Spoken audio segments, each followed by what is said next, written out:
boys and girls, students of PBHP, Dhamma class, parents and grandparents, teachers of moral education, may you all be well and peaceful.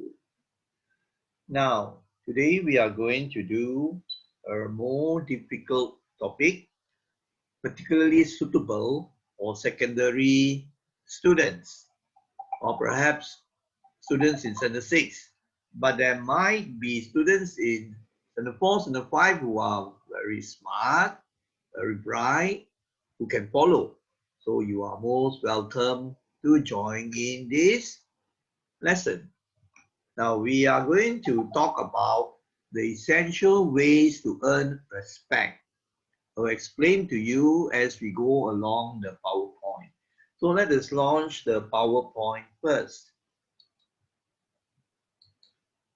As I said just now, the topic is essential ways to earn respect. Right? Now let me explain a bit. Essential ways. This means necessary and important. The necessary and important methods or ways where you can earn respect, where you can gain respect. Respect cannot be just demanded by you. You say, respect me, respect me. It's not like that. You have to earn the respect, which means that you must have certain good qualities, good character, and if you are practicing the Dhamma well, then you will be able to earn good respect from others, right? Now, respect, when somebody is highly respected, then that person is admired, is valued, people look up to him, they really value the good qualities, the good character, and people like this type of people, respectable people. So you must have certain good moral qualities and good character, right? And it is important to learn this when you are young. Otherwise, when you grow older, then you find you are caught in your old habits, right? The habits which are not good in building character, and people do not respect you. People do not look up to you. They do not have good feelings and thoughts and views about you. So how can you be successful and be happy and peaceful? Right, so let us launch this PowerPoint and we'll explain as we go along.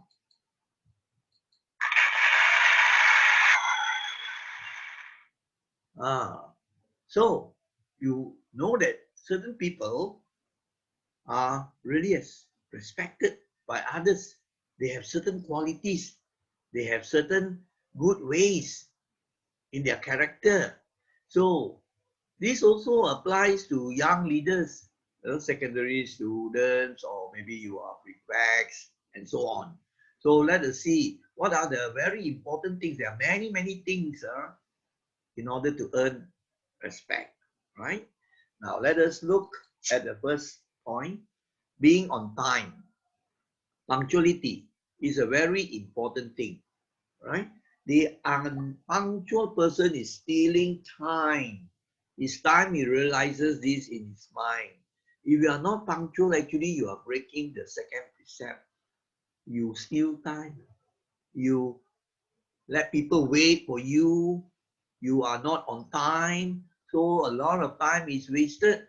So then in time to come, people know about this bad trait of you. They look at this person, always late, right? And he wastes other people's time and he doesn't have good excuses. It's just a bad habit. So when he grows up, he still is like that, not punctual. Then people will lose the respect for this type of person, isn't it? So one very important quality, to be punctual in whatever you do. When you have an appointment with somebody, right? Or you have to turn up in the class punctually. I remember when I had community classes in association, there are people, just habitually late, right? So I usually tell them and advise them, if you have a good reason, it's okay, but usually it's just a bad habit. So this is the first point, punctuality in whatever you do. And this you have to start from young. So the next time when you grow up, you will have this good quality,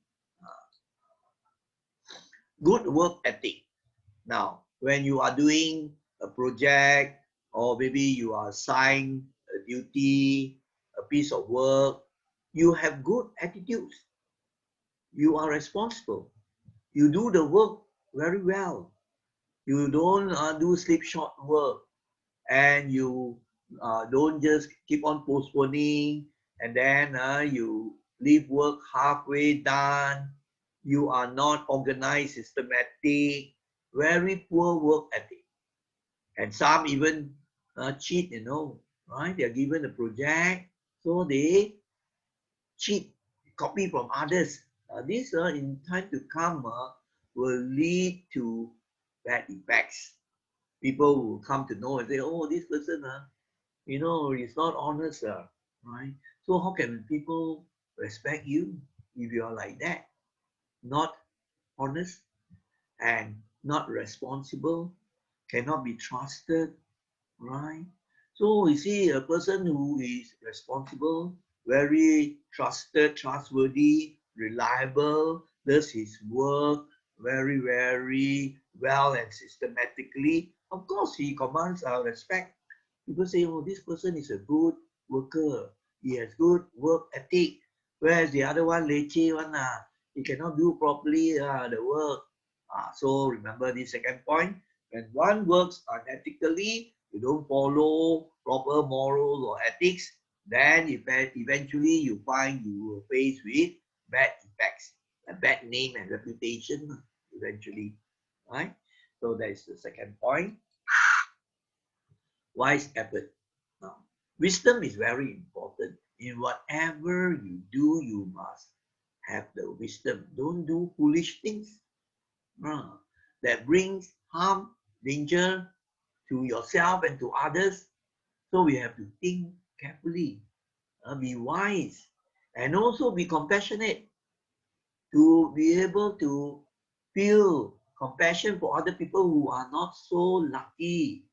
So when you do this type of work, whatever, maybe just a voluntary work, or next time also you have jobs and so on, do your work wisely, right? Always think before you do, and also think about others. Will what I do harm other people? Do I have compassion for the other people? So you have these 2 points of wisdom and compassion. Then people will come to know, and they look up to you. Oh, this person is a good person, He has a good heart, and he is also very wise. He has wisdom. He knows what to do. And for this, of course, you have to learn Dhamma. If you learn and practice Dhamma, then wisdom and compassion can grow in you. And then you will find good things happen. Whatever you do, then you feel very, very happy that you're helping people and you are doing wisely, and you find great satisfaction, or what we call very fulfilling in your heart. So this is the third point. If you have wisdom, you have compassion, then you can be respected, right? You find people with great wisdom and great compassion, they are generally very highly respected. But some cultivated monks, of course, the Buddha had perfect wisdom and perfect compassion. So you imagine how much respect all the people have for the Buddha. So that is the third point. Now, body language is a very important thing. If you pick up some bad habits, like showing dirty signs, or the way you sit in class, or in your workplace, you use foul language, harsh speech, or you talk very rudely, or your body signs are not so good. You show as if you are very egoistic, very proud. So people look at this, this person are very ill-mannered, He's so egoistic, Even he talks, he puts his nose up in the air, just like looking down upon people. This is a very proud, arrogant person. So he will not be liked. He will not be respected. Right? He's not humble. He's very, very proud. And it shows through the body language. I remember in my class, guidance classes, I had some very good students, but maybe they did not learn when they were young.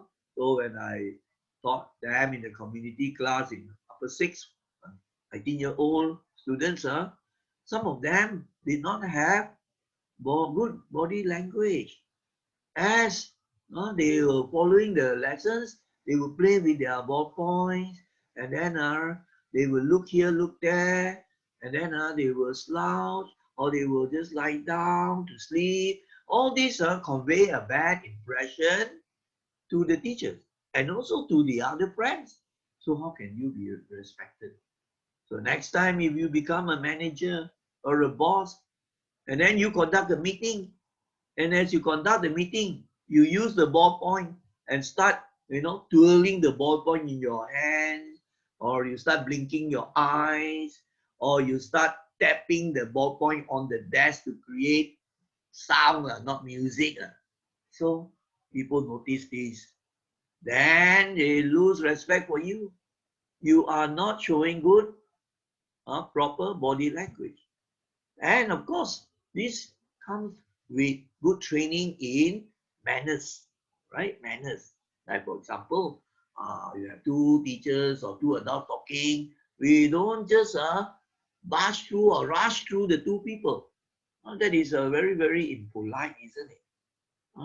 So a lot of things that you do with your hands, with your face, right, with your general body, can tell, whether you are ill-mannered, right? Of course, the Buddhist way is to put your palms together when you want to greet somebody, like a monk or somebody who comes to give a talk in the Buddhist way. That's very good body language, right? To hold your palms, what we call the Anjali position. So this is the fourth point you have to be careful about. Poor body language will reveal the character you have got. Body language can tell others a lot.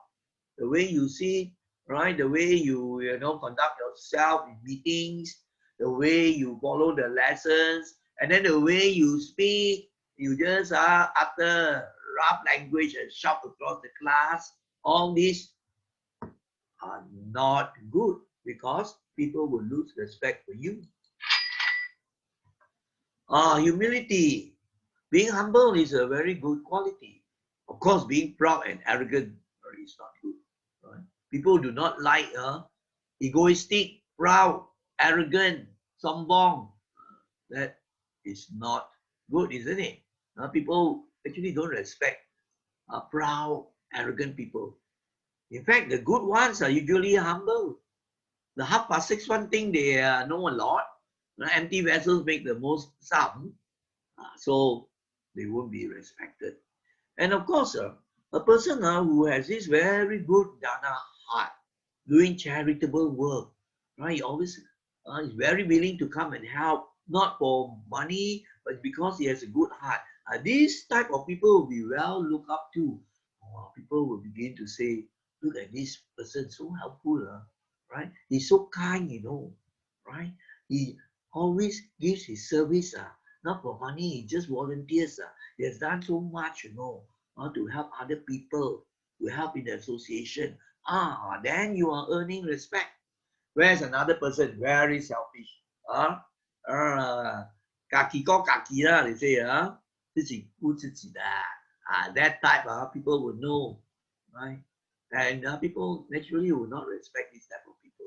So if you know this from young, so next time when you are older, you become adult, already you have these qualities in your heart because you have learned all this, you have thought about this, you have practiced it. So then naturally the respect will come. You don't have to tell people, hey, you all this better respect me. I am the committee member here. You are just an ordinary member. That is not the way. Respect has to be earned. And you find that when one practices Dhamma very well, he has many good moral qualities, and this will show up. So the most important thing I feel is if you know the Dhamma and practice it really well, naturally you have the respect coming in for you already. No need to demand for it. So this is the fifth point. Good attitude. Of course, this is very important for success. To become a respectable person. A good attitude is a must to be successful in a task. Some are lazy, keeps on postponing things, cannot be trusted, right? Doesn't keep his appointments or doesn't keep his promise. And then, he breaks the precepts. He doesn't have a friendly attitude. He doesn't have a very helpful, polite attitude. So how can respect be gained? Right? So this sikap yang baik is a very important thing to be respected. So if you cultivate this from young, so next time automatic, when you're older, you always have a very good attitude towards things, attitude towards work, responsibility, all this. Then you can be successful in whatever you do, right? It doesn't mean you must get all A's. There are people very, very good academically, getting many A's, but bad attitude, character-wise not so good, and they would not be liked. In fact, now firms, they do not want to just take such people all A's, but poor attitude, right? And then not very good moral qualities. They only are, getting the A's lah. So remember, good attitude is important. A positive mental attitude, not a negative, bad attitude. And then you find good things come. Enthusiasm or passion. Doing a positive thing enthusiastically, with great interest, right? What we call a great passion. Wow, you really show great interest, right, in doing that positive thing. And you do it joyfully, right? And actually, happiness will come. And then people can see, this person when he's doing a project, he has a lot of interest. He puts his heart, he puts his mind and soul into the work.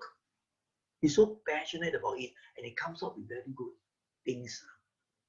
So actually, if you have enthusiasm or passion for the positive thing that you carry out, this is a very, very praiseworthy quality, and it helps to earn the respect naturally. Whereas another person, very, lazy type. You ask a fellow to do this work, I just like, very, very reluctant, and then no energy like that. And then he is sometimes shirking his responsibility, halfway cabut. All these are no enthusiasm, no interest, no passion. In time to come, he gets a bad name. This person cannot be trusted. He has no interest, no enthusiasm. He cannot do the project properly. So how can such a person be respected, isn't it? So you see this cartoon, people love my enthusiasm.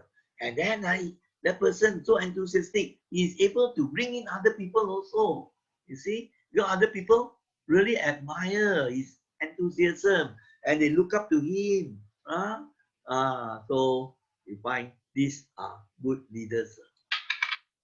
Being receptive and flexible. You find especially when you become a boss or a manager, so you have to listen to other people's opinions and views. Sometimes you need to change certain things. You cannot be so rigid and say, no, it's like that, no more changing. What we call dogmatic. Because this is what I decide. I don't want to listen to all of you.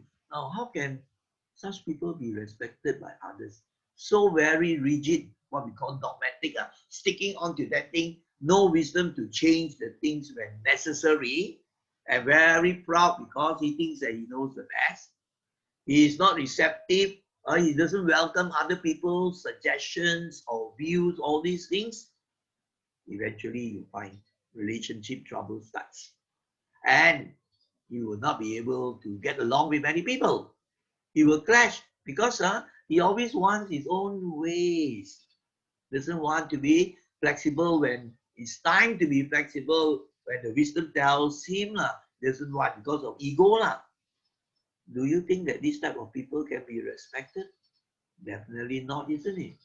So that is also a good point. Of course, needless to say, diligence, hard work, very, very important.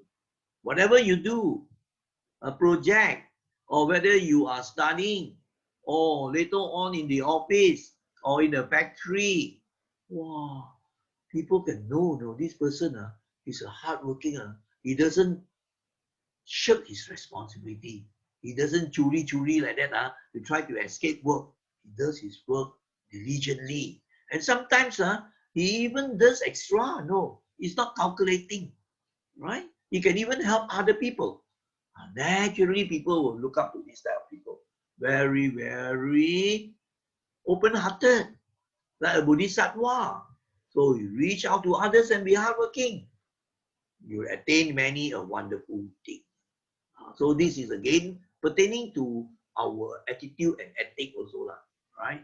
So these are all qualities inside us that we must develop in order to earn respect. Not only respect, you find somehow other people like you very much. Those really like better, no.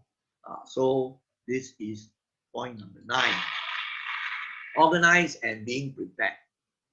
You find a person who is what we say karang kabut, given the project, you find karang kabut, so unorganized and not prepared, he has to maybe give a presentation or for a debate or for a speech. He doesn't prepare properly and not organized, so you see when it is time for him to present the thing or to talk about his project, people can see right away this fellow is not well prepared.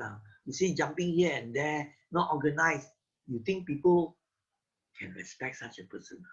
In fact, they lose the respect, whatever respect you had previously, when you are always disorganized and not prepared. And some tend to do last moment things and then forget this, forget that. And then people in time become, this fellow be pakai one, right? He does last moment work, and you see he has forgotten this, forgotten that. Not systematic. You look at this picture. Such good scientists, so well organized, they know what to do, right? Instructions, table is very neat, right? The things are needed are all prepared. People will look up to this type of people. Wow, very organized. So they don't just waste time, right? Their own time as well as other people's time. They're always prepared. Just like the scout, be prepared. So when you have this quality of very organized, very systematic, always prepared, not doing last moment work, then people will have a good impression of you. Oh, this person, he is wise, He's also capable, He's efficient, check up, Then respect comes to you. Right? So you see, number 10 is very, very important. Of course, you know that the most respected one is the fully enlightened Buddha, Sama Sambuddha. That's why when you do the chanting, you chant homage to the fully enlightened one, the blessed one, the fully awakened one. When you chant Namo Tassa Bhagavato Arahato Sama Sambuddhassa, that is the homage. That is a fantastic respect and homage to the fully enlightened one, which is the Buddha, because he has all the qualities I mentioned just now, and more than that, he has all the things that makes a person perfect in the mind. 100% compassion, 100% wisdom, 100% peace. And not only that, he's the one who shows others the way where you can end suffering or dukkha. Wow, this is fantastic, isn't it? So you see, the Buddha will be regarded as the most respected one. So if you study the life of the Buddha, then you can know more about the virtues, the qualities of the Buddha, right? Why he is the most respected. We pay homage. So from here, we hope that you have learned some important things, right, about respect. And this is good lah. If you learn and try to apply when you are young, don't wait until when you are old, because the old habits might be tanam already lah, buried inside you. Like some people, always late, right? And then not prepared for things. I like to do last moment work, right? And then the speech are very impolite. He likes to complain. He likes to criticize, condemn. He cannot show gratitude. He cannot, praise other people when people have done good work. He's more concerned with his own self, the ego. Why? Maybe from young, they have not cultivated this. So it's important that the students themselves and also teachers and parents who are training, who are teaching the young ones must emphasize all these things. But sad to say today, so many parents and teachers only emphasize how to get all the A's, right? And when these students all grow up, they lack so many good moral qualities. No wonder today you see we have so many problems in society. You can trace it back to the home as well as education, right? So we hope we have shared with you an important topic you can introduce to your friends. So we come to the last slide. So we are talking all about respect, kehormatan. You yourself, of course, must also respect other people who ought to be respected, like your parents, your grandparents, your teachers, or uncles and aunties who have helped you, right? You have respect and you are grateful for the help. You must also show that. Otherwise, how can people respect you? This world 没有礼貌 one lah. It's so disrespectful, so ungrateful, then what do people think of you? Right? They don't value you, and they don't have high regards or good feelings about you. So you yourself must practice. The students must practice. In fact, all even adults also, we must practice respect, a very important thing.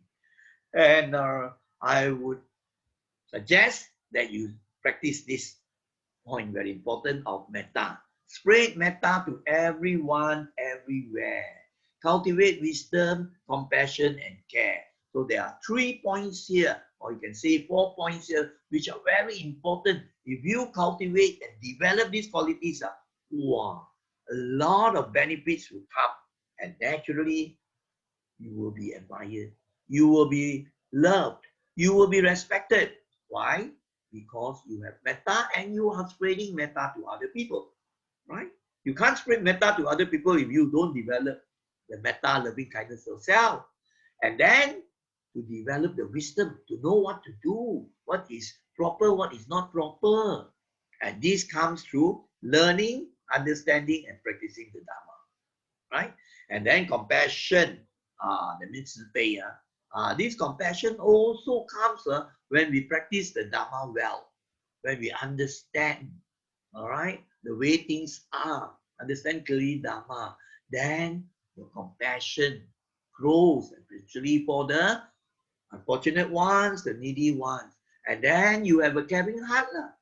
So when you have all these, respect for you will grow. You also respect others. So we have come to the end of this presentation titled Essential Ways to Earn Respect, right? So now we shall end. Before that, I would like to thank the students and also parents, grandparents, and teachers of moral education who have taken time to follow this presentation and the Dharma discussion a bit. So say sadhu to you lah. So I'm thankful to all of you. So let us say sadhu 3 times to end this lesson. Right. Sadhu, sadhu, sadhu. May you be well and peaceful.